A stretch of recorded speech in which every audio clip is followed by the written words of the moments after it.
नमस्कार विद्यार्थी मित्रांनो. Science and technology part first याच्यामध्ये आपण ग्रॅव्हिटेशन या टॉपिक बद्दल डिस्कशन करत होतो आणि या टॉपिकचं डिस्कशन करत असताना आपण त्या ठिकाणी derivation of inverse square law of gravity by using the Kepler's law याबद्दल त्या ठिकाणी माहिती अगोदर घेतलेली आहे. आज आपण त्या ठिकाणी ग्रॅव्हिटेशन या टॉपिक मध्ये याच्या पुढचा कन्सेप्ट त्या ठिकाणी टाइड्स और we can called as a tidal waves याबद्दलचे विचार करतोय. आता टाइड्स याचा अर्थ rise and fall of the water level of the sea असा होतो. आता हे rise and fall of water level का होतं किंवा याचं कारण काय आहे किंवा हा कन्सेप्ट या ठिकाणी ग्रॅव्हिटेशन मध्ये काय इंट्रोड्यूस झाला, तर याचं कारण सगळ्यात महत्वाचं आहे. Tides are produce due to the gravitational force of the moon which is exerted on the earth. म्हणजे चंद्र त्या ठिकाणी पृथ्वीवर जो ग्रॅव्हिटेशनल पुल एक्झर्ट करतोय त्याच्यामुळे त्या ठिकाणी या टाइड्स डेव्हलप होताना आढळतात. आणि मग अशा प्रकारच्या टाइड्स ची संकल्पना ग्रॅव्हिटेशनल पुल मुळे होते, म्हणून आपण या ठिकाणी टाइड्स यांना त्या ठिकाणी कशामध्ये इंट्रोड्यूस करतोय, तर या ग्रॅव्हिटेशन मध्ये इंट्रोड्यूस करतोय. आता according to the Newton every object exerts the attractive force on any other every object. म्हणजे प्रत्येक ऑब्जेक्ट ही स्वतः काय करते, दुसऱ्या एका ऑब्जेक्टवर काय करत असते, तर एक फोर्स ऑफ अट्रॅक्शन एक्झर्ट करत असते. whenever we can discussing the moon revolving around the earth, पृथ्वीभोवती जर चंद्र फिरतोय तर पृथ्वी त्या ठिकाणी चंद्रावर जो त्या ठिकाणी फोर्स अट्रॅक्टिव्ह फोर्स ऍक्ट करेल. पण according to Newton's third law of motion the every action have equal reaction. Due to that particular law, we have to also say that is the moon exert the gravitational force on the earth. म्हणजे या ठिकाणी पृथ्वी त्या ठिकाणी चंद्रावर जसा force exert करते, attractive force exert करेल, तसं चंद्र देखील पृथ्वीवर फोर्स त्या ठिकाणी अट्रॅक्ट करेल. And due to these attractive forces, या ठिकाणी फोर्स ऑफ अट्रॅक्शन काय करेल, एक तर चंद्र हा पृथ्वीला आपल्याकडे ओढण्याचा प्रयत्न करतोय आणि पृथ्वी चंद्राला आपल्याकडे ओढण्याचा प्रयत्न करते. याचा अर्थ असा होईल की पृथ्वीवरचा जो काही मुव्हेबल पार्ट आहे तो मुव्हेबल पार्ट चंद्राकडे, जो फ्लेक्झिबल पार्ट आहे तो चंद्राकडे लगेच अट्रॅक्ट होईल आणि चंद्रावरचा फ्लेक्झिबल पार्ट पृथ्वीकडे अट्रॅक्ट होईल. आता याच बरोबर त्या ठिकाणी दुसरा एक कन्सेप्ट त्या ठिकाणी येतो, अर्थ रिव्हॉल्व अराउंड द सन. पृथ्वी सूर्याभोवती सुद्धा फिरते, म्हणजे सूर्य देखील पृथ्वीवर काय करतोय, फोर्स ऑफ अट्रॅक्शन एक्झर्ट करतोय. म्हणजे या ठिकाणी सूर्य देखील त्या ठिकाणी पृथ्वीवरती असलेलं जे काही फ्लेक्झिबल पार्ट आहे तो आपल्याकडे ओढण्याचा प्रयत्न करेल किंवा पृथ्वीला आपल्याकडे ओढण्याचा प्रयत्न करेल. मग कोणता पार्ट त्या ठिकाणी जास्तीत जास्त अट्रॅक्टिव्ह होईल, तर फ्लेक्झिबल आहे तोच अट्रॅक्ट होईल, रिजिड आहे तो अट्रॅक्ट होणार. मग फ्लेक्झिबल काय आहे पृथ्वीवरती, तर water must be flexible. Water काय आहे, तर त्या ठिकाणी त्याच्या मोलिक्युलर डिस्टन्स अतिशय कमी आहे, त्यामुळे ते काय होतील, त्या ठिकाणी अट्रॅक्ट होण्याची शक्यता जास्त आहे instead of rigid rock substances. त्याच्याऐवजी त्या ठिकाणी पाणी काय होतं, अट्रॅक्ट होण्याची शक्यता असते. आता विचार केला आपण, the distance between earth and moon and distance between sun and earth which is greater one, तर पृथ्वी आणि सूर्य यांच्यामधलं अंतर हे जास्त आहे. The distance between sun and earth will be greater than that of the distance between earth and moon. आता जर आपण त्या ठिकाणी इनवर्स स्क्वेअर लॉ मध्ये काय म्हणतो, तर त्या ठिकाणी as a distance between the two object increases the gravitational force goes on decreases. So, in case of the gravitational force between the earth and sun and the gravitational force of the between the moon and earth, which one is the greater? Yes, that will be the greater gravitational force is in between the moon and earth because the distance is less. Distance काय आहे, कमी. दोन्ही त्या ठिकाणी object मध्ये किंवा दोन्ही planet मध्ये त्या ठिकाणी काय आहे, ते डिस्टन्स कमी आहे. तसं सन आणि अर्थ मध्ये डिस्टन्स जास्त आहे. त्यामुळे ग्रॅव्हिटेशनल फोर्स त्या ठिकाणी कोणाचा जास्त असेल पृथ्वीच्या सरफेसवर, तर मूनचा असतो. आणि because of that reason the flexible part of earth will be attracted towards the moon, that will be the seen, ते आपल्याला पाहता येते in the form of tides. म्हणजे जे काही प्रिन्सिपल पार्ट आहे पाणी, तर पाणी त्या ठिकाणी चंद्राकडे अट्रॅक्ट होताना त्या ठिकाणी आपण पाहतो आणि यालाच आपण त्या ठिकाणी काय नाव दिलं, टाइड्स. आणि म्हणून टाइड्सची डेफिनेशन करताना आपण काय म्हटलेलं आहे, the rise and fall of sea level caused by the combined effect of gravitational force exerted by the moon and sun and the rotation of earth. तर रोटेशन ऑफ अर्थचा पार्ट काय आहे ते आपण त्या ठिकाणी पाहणार आहोत. म्हणजे या ठिकाणी पृथ्वीचं रोटेशन, सन आणि मून त्याचबरोबर अर्थ यांच्यामध्ये डेव्हलप होणारा ग्रॅव्हिटेशनल फोर्स, यामुळे त्या ठिकाणी समुद्राची पाण्याची पातळी वाढणे किंवा कमी होणे, या प्रक्रियेला आपण काय म्हणतोय, टाइड्स असतो. आता अशा प्रकारची टाइड डेव्हलप होण्यासाठी त्या ठिकाणी आपल्याला कशी डेव्हलप होते याबद्दल आपण जर विचार केला तर त्या ठिकाणी we have to discuss the attractive force between moon and earth. Moon आणि अर्थ यांच्यामधला जर अट्रॅक्टिव्ह फोर्स बद्दल आपण विचार केला, if that will be the moon which are present, that is upside the earth. समजा हे अर्थ आहे, हा त्या ठिकाणी मून आहे, या ठिकाणी अशा प्रकारे या पद्धतीने जर आपण विचार केला, दिस is the earth, this will be the moon. Exactly ज्यावेळेस त्या ठिकाणी मून आणि अर्थ अशा स्वरूपात आहेत किंवा अशा स्वरूपात आहे, तर ज्या ठिकाणी या पोझिशनला त्या ठिकाणी असलेलं पाणी हे चंद्राच्या फोर्स ऑफ अट्रॅक्शन कोणाकडे जाण्याची शक्यता आहे, मूनकडे जाण्याची शक्यता आहे. इथं असतं तर इकडे जाण्याची शक्यता आहे. त्यामुळे इथं पाण्याची पातळी किंवा इथं पाण्याची पातळी काय होते, एक्सटेंड होता ना. सिमिलरली इन द डायग्राम मध्ये ज्यावेळेस आपण पाहतो त्यावेळेस suppose this will be the अर्थ, here is the position of moon, या ठिकाणी चंद्राची त्या ठिकाणी ठिकाण आहे, मून आहे. आता या ठिकाणी फोर्स ऑफ अट्रॅक्शन मूनचा फोर्स ऑफ अट्रॅक्शन पृथ्वीवर असलेले पाण्याचं सरफेस, तो पाण्याची पातळी कोणाकडे ओढण्याचा प्रयत्न करेल, तर या ठिकाणी चंद्राकडे ओढण्याचा प्रयत्न करतो. आता अशा प्रकारे पाणी इकडे ओढलं जाईल. पाणी इकडे ओढते म्हणजे पाण्याची पातळी कोणाच्या दिशेने चालली, तर मूनच्या दिशेने. मून कुठे आहे, स्कायकडे, म्हणजे पाण्याची पातळी उंचावली. उंचावली म्हणजेच काय झालं, राईज इन वॉटर लेवल. आणि मग अशा प्रकारचे राईज इन वॉटर लेवलला आपण त्या ठिकाणी काय म्हटलं, टाइड. कोणते टाइड, तर हाय टाइड्स असं म्हणतो. यात आपण काय नाव दिलं, हाय टाइड्स. मग हाय टाइड्स ज्यावेळेस डेव्हलप होतात त्यावेळेस त्या ठिकाणी पृथ्वीच्या त्या ठिकाणी पोलवर असणारे, म्हणजे इक्वेटरला जर त्या ठिकाणी मून येतोय तर त्या ठिकाणी पोलवर असलेली पाण्याची पातळी काय होते, कमी होईल आणि इक्वेटरच्या पाण्याची पातळी वाढते. सपोज डी आणि बी हे दोन पोझिशन अशा आहेत की त्या इक्वेटरवर आहेत. म्हणजे एकाच वेळेला त्या ठिकाणी डी आणि बी या दोन ठिकाणी काय होत आहे, पाण्याची पातळी वाढते. म्हणजेच tides, high tides develops at twice time at one, that is two different places. म्हणजे एकाच वेळेला त्या ठिकाणी दोन वेगवेगळ्या पोझिशनला, अपोजिटली टू पोझिशन वरती काय होते, पाण्याची पातळी वाढते. मग विषुवतीय भागामध्ये जे प्रदेश असतील तिथे पाण्याची पातळी, तिथल्या समुद्राच्या पाण्याची पातळी वाढते, इकडच्याही त्या ठिकाणी पाण्याची पातळी वाढते. पण पोलार रिजन मध्ये असलेल्या समुद्रांची पाण्याची पातळी काय होणार, कमी होणार. कधी, ज्यावेळेस मूनची पोझिशन येतात आणि डी पॉइंट या ठिकाणी असतात. आता दुसरी बाब ज्यावेळेस त्या ठिकाणी आपण या ठिकाणी काय म्हटलं, rotation of earth. Rotation of अर्थच्या बाबतीत जर विचार केला तर पृथ्वी काय होते, रोटेट होते स्वतः भोवती. म्हणजे जर या ठिकाणी इथं डी आणि बी ही पोझिशन आहे, तर या ठिकाणी ए आणि सी पोझिशन या ठिकाणी या विषुववृत्तावर येणार आहे. कधी, after certain rotation. So after 6 hour या ठिकाणी 6 तासानंतर काय होईल, D takes the position of A. B कोणाची जागा घेतोय, ए ची. and A takes the position of B, while B takes the position of C and C takes the position of D. So what we get here, there is the high tides develops A and B after 6 hours. म्हणजे 6 तासानंतर मग D वरती ज्यावेळेस हाय tides develop झाल्या त्याच्यानंतर 6 तासानंतर ए point वरती देखील काय दिसतील तुम्हाला, हाय टाइड्स डेव्हलप होतील. पण डी त्यावेळेस काय होईल, तिथं लो टाइड. लो टाइड होतं म्हणजे काय होतं, तर त्या ठिकाणी समजा या ठिकाणी जर आपण विचार केला, पाणी कुणाकडे चाललेलं आहे, मूनकडे चाललेलं आहे. म्हणजे या ठिकाणी पोलार रिजन मध्ये पाण्याची पातळी कमी होते. म्हणजे पोलार रिजन वरती काय होतं, पाण्याची पातळी कमी होते. म्हणजेच त्या ठिकाणी काय झालं, लो टाइड, पाण्याची पातळी मिनिमम झाली. म्हणजे काय झालं, लो टाइड डेव्हलप झाली.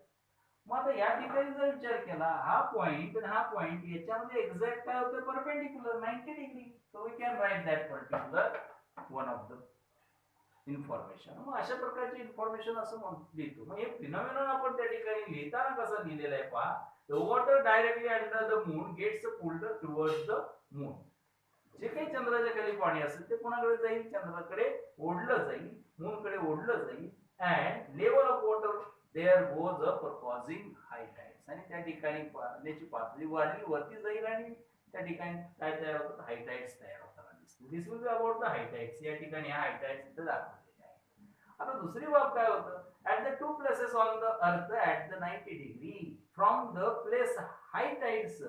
या ठिकाणी हाय टाइड्स डेव्हलप झाल्या या हाय टाइड्स त्या ठिकाणी डेव्हलप झाल्या ठिकाणापासून बरोबर 90 अंशाच्या ठिकाणी किंवा 90 अंशात अँगलला त्या पोझिशन येतात. त्या पोझिशन वरती काय होईल water level of water minimum पाण्याची पातळी कमी होताना दिसते. आणि म्हणून आपण त्याला म्हणतो काय म्हणतो minimum level of water means low tides. इथं काय झाली ओहोटी आली, इथं काय आली भरती. ज्यावेळेस भरती ज्या ठिकाणी होईल तिथं पासून जवळपास 90 अंशाच्या कोनातून जर आपण एखाद्या ठिकाणी बघतोय तर त्या ठिकाणी काय होतंय ओहोटी चालू असते. म्हणजे त्या ठिकाणी पृथ्वी तलावर एकाच वेळेला दोन ठिकाणी ओहोटी आणि दोन ठिकाणी भरती अशा संकल्पना त्या ठिकाणी आपल्याला पाहायला मिळतात. आता या ठिकाणी हाय टाइड्स डेव्हलप होणे आणि लो टाइड्स डेव्हलप होणे याचं टाइम टेबल काही नाही. So that will be the high and low tides occurs at different times at different places. वेगवेगळ्या ठिकाणी वेगवेगळ्या वेळेला त्या ठिकाणी हाय टाइड्स आणि लो टाइड्स डेव्हलप होतील. That will be depending. ते कशावर अवलंबून आहे position of moon and rotation of अर्थ. म्हणजे चंद्राची पोझिशन आहे त्याच्यावर आणि त्या ठिकाणी रोटेशन ऑफ अर्थ यावर ते अवलंबून. आणि मग या ठिकाणी हे दोन मासेस त्या ठिकाणी काही अंतरावर आहेत आणि मग त्यामध्ये डेव्हलप होणारा जो ग्रॅव्हिटेशनल फोर्स आहे तो या टाइड्सना कारणीभूत ठरतो. and these tides are responsible to give the information about the certain changes in the environment. Environment मध्ये काही बदल होणार किंवा काय होणार याच्याबद्दल माहिती आपल्याला टाइड्सच्या स्वरूपामध्ये मिळू शकते. So we got that particular tides. आपल्याला टाइड्स बद्दल माहिती या ठिकाणी मिळते. आता ग्रॅव्हिटेशन मध्ये काय आला कारण या ठिकाणी टाइड्सचं मेन रिझन काय ग्रॅव्हिटेशनल पुल आहे म्हणून आपण या ठिकाणी ग्रॅव्हिटेशन मध्ये डिस्कस करतो. That is about the tides. Tides बद्दलची माहिती. आता त्याच्या पुढचा भाग येतो तो म्हणजे त्या ठिकाणी earth gravitational force. Earth gravitational force अभ्यासण्या अगोदर आपल्याला एक कन्सेप्ट माहित असणं आवश्यक आहे. That will be called as centre of mass. आता सेंटर ऑफ मास म्हणजे काय तो एक पॉइंट असतो ऑब्जेक्ट वरती तो एक point. So that means the point inside or outside the object. एक तर त्याच्या आतमध्ये असेल किंवा त्याच्या बाहेरच्या बाजूला असेल. An object at which total mass of object must be concentrated assume to be concentrated. की ज्या ठिकाणी त्या ऑब्जेक्टचं टोटल मास काय होतं कॉन्सन्ट्रेट. म्हणजे त्या पॉइंटला जर आपण पकडलं तर ती टोटल ऑब्जेक्ट काय होते बॅलन्स होते. लाईक एज दिस वन. जर या ठिकाणी आपण हे बुक घेतलं या बुकच्या ठिकाणी आपण एक पॉइंट आपला कन्सिडर केला समजा या ठिकाणी अशा पद्धतीचा पॉइंट कन्सिडर केला. So whole book will be gets balance. हे टोटल पुस्तक काय झालं बॅलन्स झालं because of the we can find that particular point. हा पॉइंट आपण त्या ठिकाणी काय केलेलं आहे तिथं फाइंड आउट केला आणि हा पॉइंट या पॉइंटला काय नाव दिलं सेंटर ऑफ मास असं म्हटलं.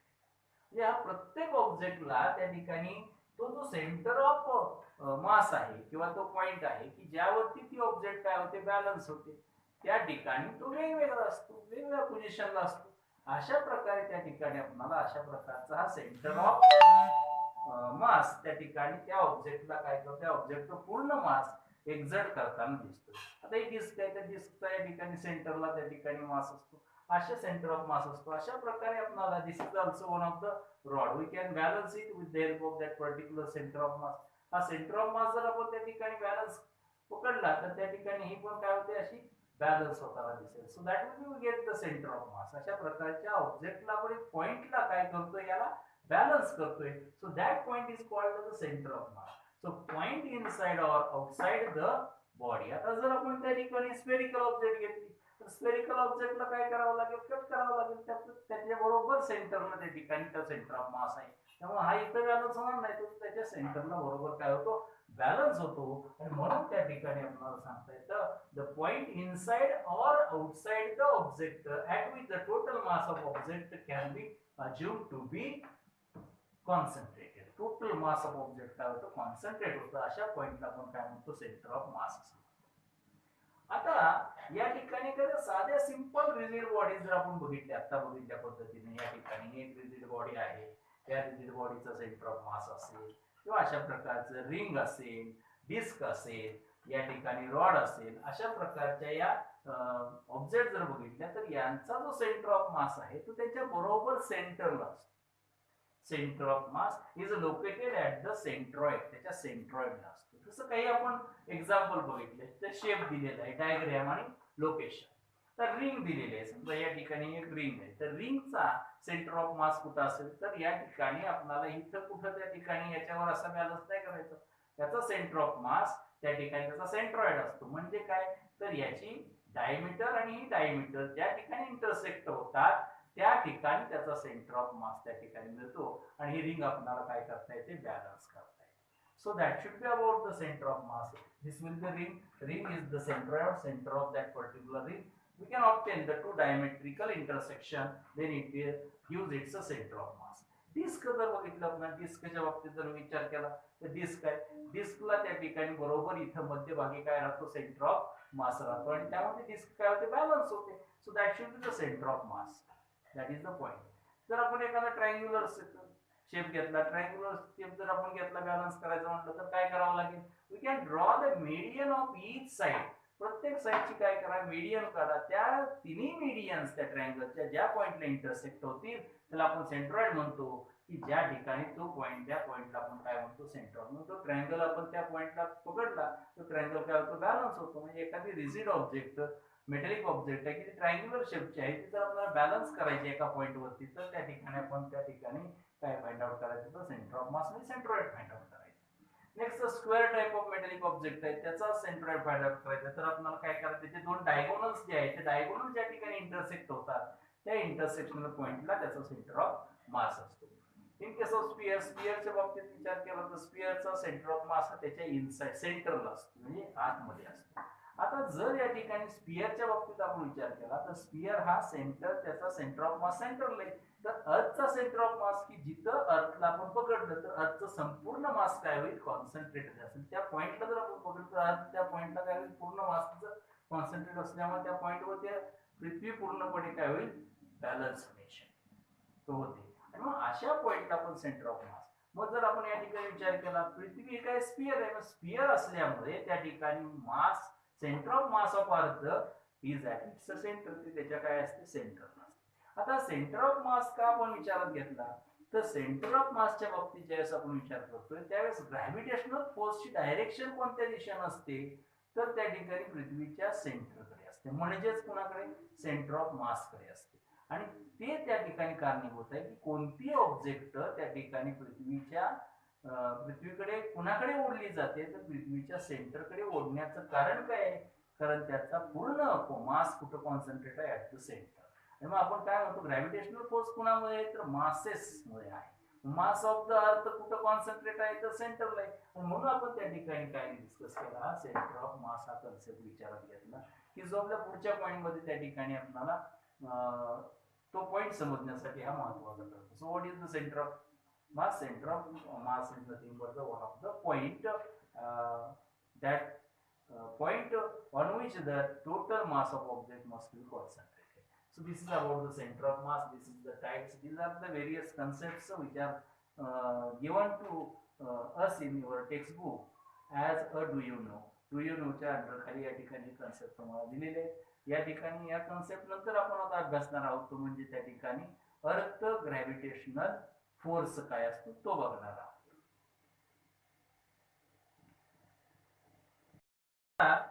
त्याच्या पुढचा पार्ट आपण त्या ठिकाणी ग्रॅव्हिटेशन मधला त्या ठिकाणी विचार करतोय, तो म्हणजे अर्थ ग्रॅव्हिटेशनल फोर्स.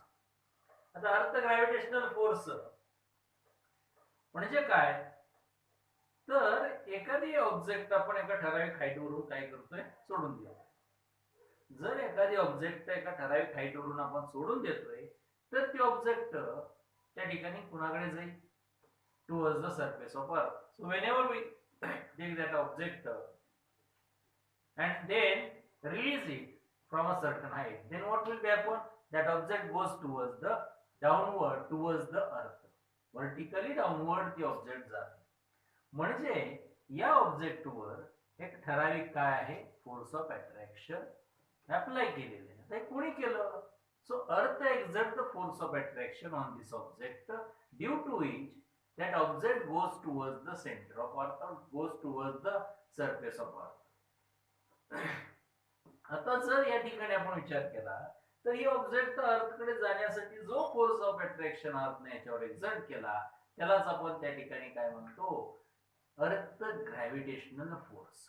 म्हणून अर्थ ग्रॅव्हिटेशनल फोर्सची डेफिनेशन करताना आपण त्या ठिकाणी म्हणतो की that is the force of attraction by which the earth attracts every object near it towards itself, called as earth gravitational force. त्याला आपण अर्थ ग्रॅव्हिटेशनल फोर्स असं म्हणतो. आता जर त्या ठिकाणी जर एक डेफिनेशन, आता या फोर्सची डायरेक्शन कोणत्या दिशेने असते? as we know that this gravitational force is due to the masses of the two objects. दोन ऑब्जेक्टच्या मासेस मुळे त्या ठिकाणी ग्रॅव्हिटेशनल फोर्स डेव्हलप होतो. हे त्या ठिकाणी आपण याच्या अगोदर ग्रॅव्हिटेशनचं मीनिंग बघताना बघितलेलं आहे. मग जर आपण या ठिकाणी विचार केला, ही एक ऑब्जेक्ट आहे, याला ठराविक मास आहे आणि अर्थ दॅट हॅव ऑल्सो मास.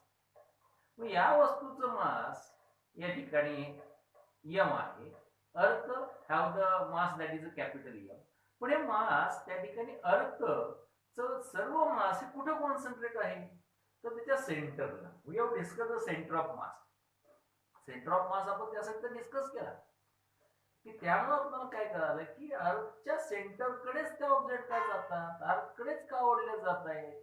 कारण त्या अर्थचा जे टोटल मास आहे ते त्या ठिकाणी कॉन्सन्ट्रेट केलेलं आहे. कुठं? At the centre of that अर्थ. त्या अर्थच्या सेंटरला टोटल मास ऑफ अर्थ कॉन्सन्ट्रेटेड आहे आणि म्हणून कोणती ऑब्जेक्ट कोणीकडे ओढली जाईल? तर अर्थच्या सेंटरकडे ओढली जाते. आणि म्हणून त्या ठिकाणी आपण म्हणतो as the centre of mass of earth is situated at it's centre, त्याच्या सेंटरकडे आहे. So the gravitational force on any object, त्या कोणत्याही एखाद्या ऑब्जेक्टवर असलेला ग्रॅव्हिटेशनल फोर्स आहे ड्यू टू द अर्थ, की जो अर्थमध्ये एक्झर्ट झालेला आहे, always directed towards the centre of earth. तो कुणाकडे कोणत्या दिशेने जाईल? What is the direction of that gravitational force? Towards the centre of earth. आणि मग अशा प्रकारचा ह्या ठिकाणी सेंटर ऑफ अर्थ तो असल्यामुळे ते ऑब्जेक्ट नेहमी कोणाकडे जाणार आहे? अर्थ सरफेसकडे अट्रॅक्ट केली जाते. That is the second point.